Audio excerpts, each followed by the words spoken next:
Hello everyone, welcome back to my channel. ఈ వీడియోలో నేను round high neck blouse with zip ఎలా cutting and stitching చేయొచ్చు అన్నది ఫుల్ వీడియో చూపిస్తాను. ఎక్కడ స్కిప్ చేయకుండా చూడండి. దీనికోసం నేను 1 మీటర్ క్లాత్ తీసుకున్నాను అండ్ ఒక జిప్ తీసుకున్నాను. దీనికి నేను షార్ట్ హ్యాండ్స్ ప్రిఫర్ చేస్తున్నాను.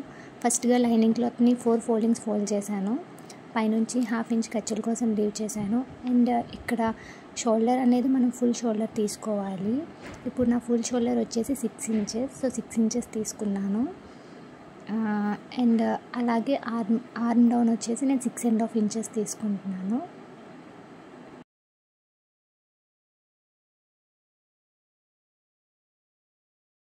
రౌండ్ తిరిగే దగ్గర నేను 1 ఇంచ్ మార్క్ చేస్తున్నాను అండ్ కర్వ్ స్కేల్ యూజ్ చేసి నేను డ్రా చేస్తున్నాను.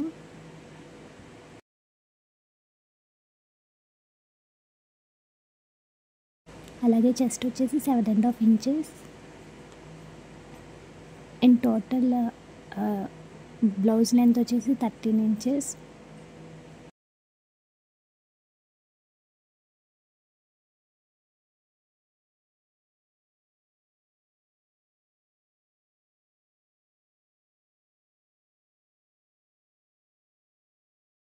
అండ్ వేస్ట్ వచ్చేసి 6.5 ఇంచెస్.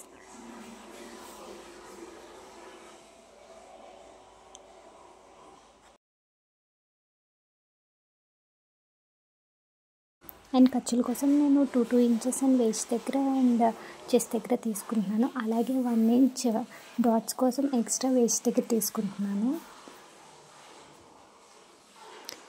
అలాగే బ్లౌజ్ లెంత్ వచ్చేసి 13 ఇంచెస్ అండ్ 1 ఇంచ్ ఖర్చుల కోసం తీసుకుంటున్నాను.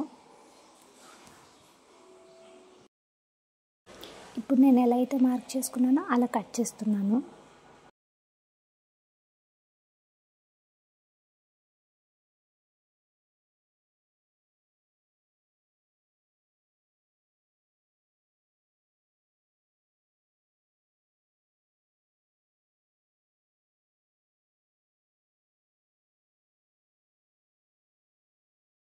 షోల్డర్ వచ్చేసి నేను 2.5 ఇంచెస్ తీసుకుంటున్నాను. మనం స్టిచ్ చేసేటప్పటికి 3 ఇంచెస్కి వస్తుంది. అండ్ అలాగే బ్యాక్ నెక్ వచ్చేసి నేను 1 ఇంచ్ తీసుకున్నాను. దాన్ని ఏంటంటే కర్వ్ స్కేల్ యూజ్ చేసి నేను స్లైట్గా నెక్ అనేది డ్రా చేస్తున్నాను.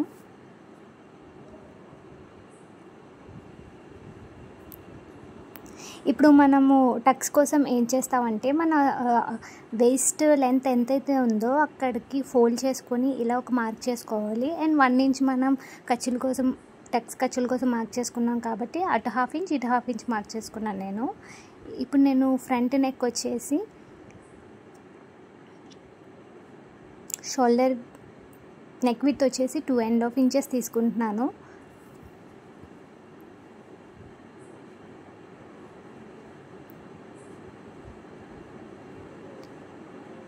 అండ్ నెక్ డీప్ వచ్చేసి నేను 2 ఇంచెస్ తీసుకుంటున్నాను. మనకి స్టిచ్ చేసేటప్పటికి 2.5 ఇంచెస్కి వస్తుంది.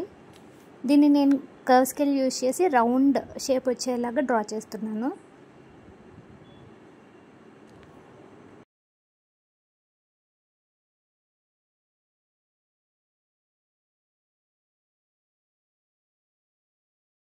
ఇప్పుడు నేను పైనుంచి చెస్ట్ పాయింట్ వచ్చేసి 9 ఇంచెస్ మార్క్ చేస్తున్నాను. ఇప్పుడు ఫోల్డెడ్ సైడ్ నుంచి నేను 2.5 ఇంచెస్కి ఒక మార్క్ చేసుకుంటున్నాను. అండ్ అక్కడ నుంచి నేను 1.5 ఇంచ్కి మార్క్ చేస్తున్నాను. అందులోనే నేను అటు ఇటు వచ్చేసి టక్స్కి మార్క్ చేస్తున్నాను. ఇప్పుడు ఫోల్డెడ్ సైడ్ నుంచి మార్క్ చేసుకున్న markings and chest point markings మనం కలుపుకోవాలి వీడియోలో చూపిస్తున్నట్టు.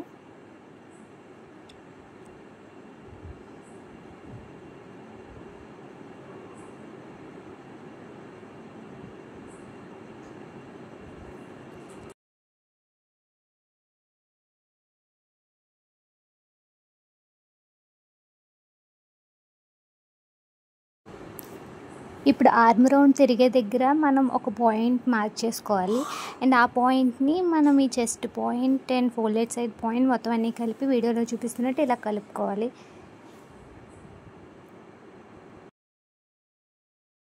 ఇప్పుడు నేను హ్యాండ్స్ కోసం ఫ్యాబ్రిక్ని 4 ఫోల్డింగ్స్ ఫోల్డ్ చేస్తున్నాను.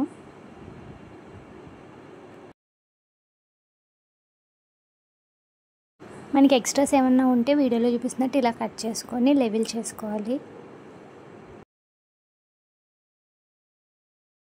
ఇప్పుడు హ్యాండ్స్ లెంత్ వచ్చేసి 4.5 ఇంచెస్ అండ్ 1 ఇంచ్ ఖర్చుల కోసం తీసుకుంటున్నాను.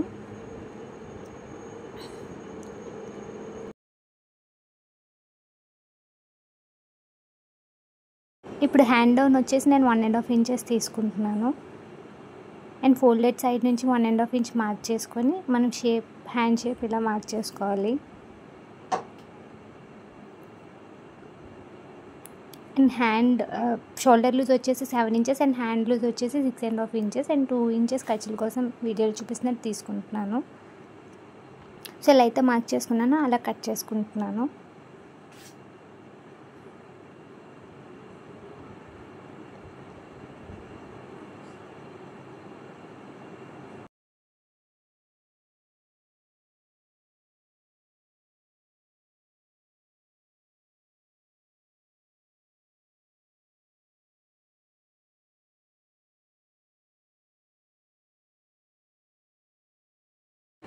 ఇప్పుడు ఫ్రంట్ పార్ట్ ఆర్మ్ లోతు కోసం నేను వీడియోలో చూపిస్తున్నట్టు 1/2 ఇంచ్ ఇలా మార్క్ చేసుకొని కట్ చేసుకుంటున్నాను.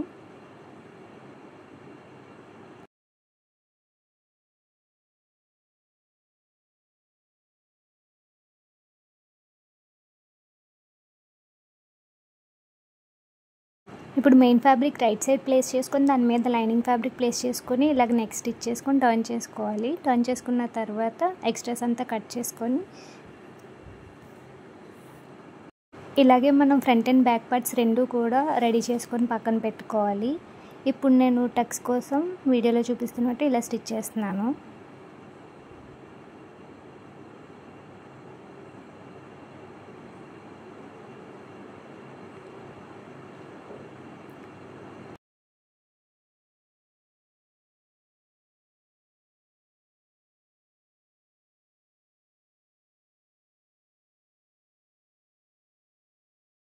ఫ్రంట్ ప్రిన్సెస్ కట్ కోసం మనం వీడియోలో చూపిస్తున్నట్టు ఇలాగ పట్టుకొని స్టిచ్ చేసుకోవాలి.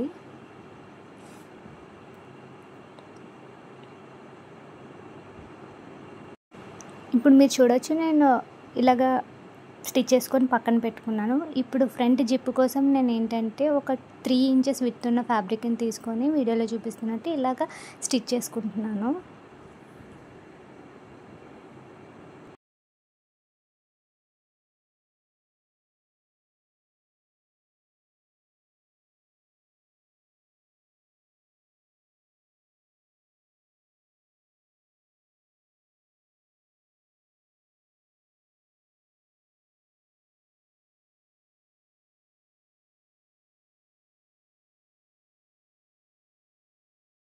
ఇప్పుడు మీరు చూడొచ్చు నేను జిప్ కోసం స్టిచ్ చేసుకొని ఆల్రెడీ పెట్టుకున్నాను. ఇప్పుడు షోల్డర్స్ రెండు అటాచ్ చేసుకోవాలి.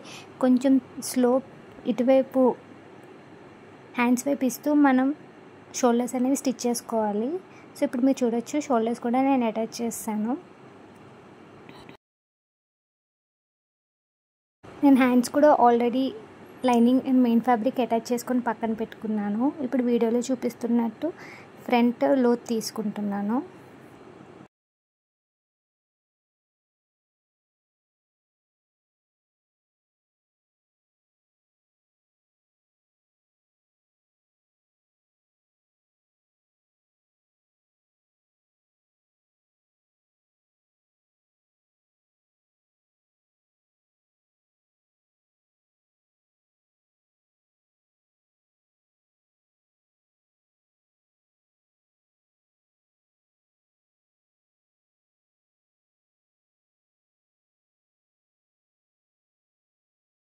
వీడియోలో చూపిస్తున్నట్టు హ్యాండ్స్ కూడా ఇలా ప్లేస్ చేసుకొని స్టిచ్ చేసుకోవాలి.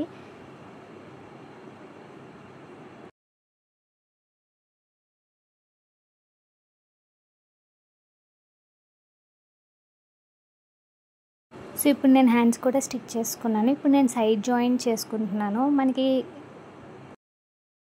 మన మెజర్మెంట్స్ ఎంతైతే అంత బట్టి మనం ఇలాగా మార్క్ చేసుకొని స్టిచ్ చేసుకోవాలి సైడ్ జాయింట్స్ అనేవి.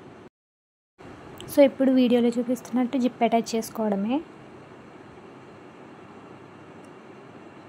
అంతేనండి, ఈజీగా రౌండ్ హై నెక్ అనేది మనం స్టిచ్ చేసుకోవచ్చు.